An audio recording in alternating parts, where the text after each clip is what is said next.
This Week in Post is all about color spaces. What are they, and which ones do we use when?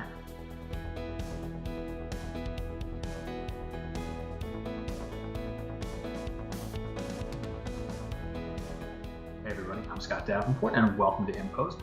Before I dive into this week's discussion about color spaces, a couple of things. You're going to notice this large bulky thing in front of my chest here. Hopefully this isn't too distracting, but I'm really trying to crispen up the audio on this and avoid some of the vibration I was getting in some of the other videos.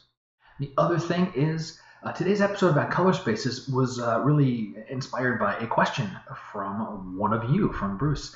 And I thought about just answering that as part of a segment on Q&A, but I wanted to dive into this little bit deeper. I think color space was worth a discussion in and of itself.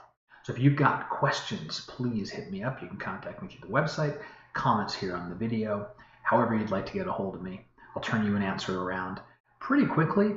And the end result is, we get to share all this information and we become better photographers together. So let's get into color spaces. So what is a color space? There's a variety of them. You'll hear AdobeRGB, sRGB, ProPhoto RGB, a bunch of others. What are they all about? Well, a color space is, it's like a physical space, really. Some spaces are smaller, some spaces are larger. Why don't we just start with, if you go to Google and you put in a color space comparison, you're going to get a whole bunch of different hits. And what to use for photography, blah, blah, blah, blah, blah. I thought that this article here on Digital Photo Secrets was pretty good for a quick overview of what a color space is. I'm going to scroll down to this particular graph here. And so this kind of like nice curved arc shaped area, it's kind of more or less what our eyes can see. So it's very, very wide. Our eyes can pick up lots of color. So the color space for our eyes is very large. Then we have spaces that computers can represent. And you see these different triangles and different shapes and so forth. And different color spaces are able to represent more or less of those colors. So what do we use in photography? Well, it really depends on your target for delivering your photo. So the three color spaces that I tend to care about is sRGB, the S being standard, AdobeRGB, and then ProPhoto RGB. And those are from smallest space to largest space. So when I'm editing my photos, I'll do all my work in ProPhoto RGB. It's the largest color space, so it'll have the most representation of colors.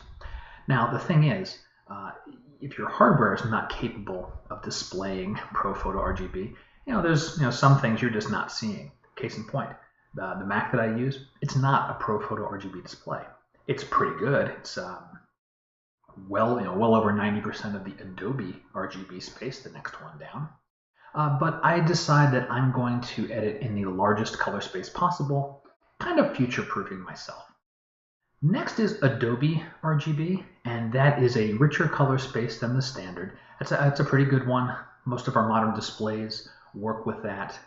Your printers might work with that. So this is a case where if you are outputting something to be printed, perhaps your device or your print lab says, send it to me in the AdobeRGB color space or something like that. And then lastly is sRGB. That's your common denominator. And that's what almost everybody that is viewing your photos online will be seeing your photo in. So when you export from Lightroom, from Aperture, from Capture One, whatever it might be, you want to be exporting as the sRGB color space. That's what people are going to represent it as. Now, a couple of other things about color spaces is when you're shooting. If you're shooting RAW, you get to choose the color space later. If you're shooting in JPEG, you're setting the color space in your camera. So if you are shooting JPEG, I would recommend shooting with your richest color space, which is typically going to be AdobeRGB in your camera. If you're shooting RAW, you can set it up later. I'll show you in Lightroom here. If you go into the preferences, you'll see that I have ProPhoto RGB as what I'll edit in when I send things over to Photoshop. And I also set that same color space for my external editors as well.